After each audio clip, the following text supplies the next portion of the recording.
मोरो ख़बर शामिल करी थी। मोरो सिनेमा जिता सिंधी अल्ताफ़ सुमरो की रिपोर्ट मुताबिक़ मोरो के समाजी अगवान उस्ताद फ़हीम लांघा चयो आहे त असल कहानी उहा आहे त मां ब्लड प्रेशर चेक करण जॾहिं तालका अस्पताल मोरू पहुतुसि त तालका अस्पताल मोरो में वॉलंटियर तौरु कमु कंदड़ काशिफ़ म्यामुर सां तालका अस्पताल जे MS डॉक्टर यासीन बिलाल अचण सां गारगन कई ऐं खेसि मारकुट पिणु कई, जेको तमाशो तालका अस्पताल मोरो जे पूरे अमले ॾिठो ऐं उते मौजूदु मरीज़ लेडीज़ खे पाण भॼंदे ॾिठो। जॾहिं त काशिफ़ म्यामुर तालका अस्पताल मोरो में ड्यूटी कंदड़ डॉक्टर नोमान डायरी सां गॾु भंड लालच ऐं बिना लालच ऐं लोभ जे ब्लड प्रेशर चेक कंदो आहे। तालका अस्पताल मोरो जे MS डॉक्टर यासीन बिलाल जी तालका अस्पताल मोरो में वॉलंटियर कमु कंदड़ काशिफ़ म्यामुर सां बदतमीज़ी जी सख़्त लफ़्ज़नि में मज़म्मत कजे थी।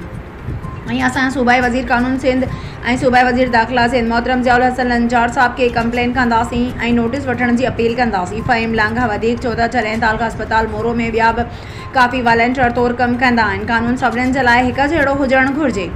उन सिलसिले में जॾहिं मूं तालका अस्पताल मोरो जे MS डॉक्टर यासीन बिलाल खे सम्झाइण जी कोशिशि कई त हू मूं सां बि बदतमीज़ी करणु लॻो।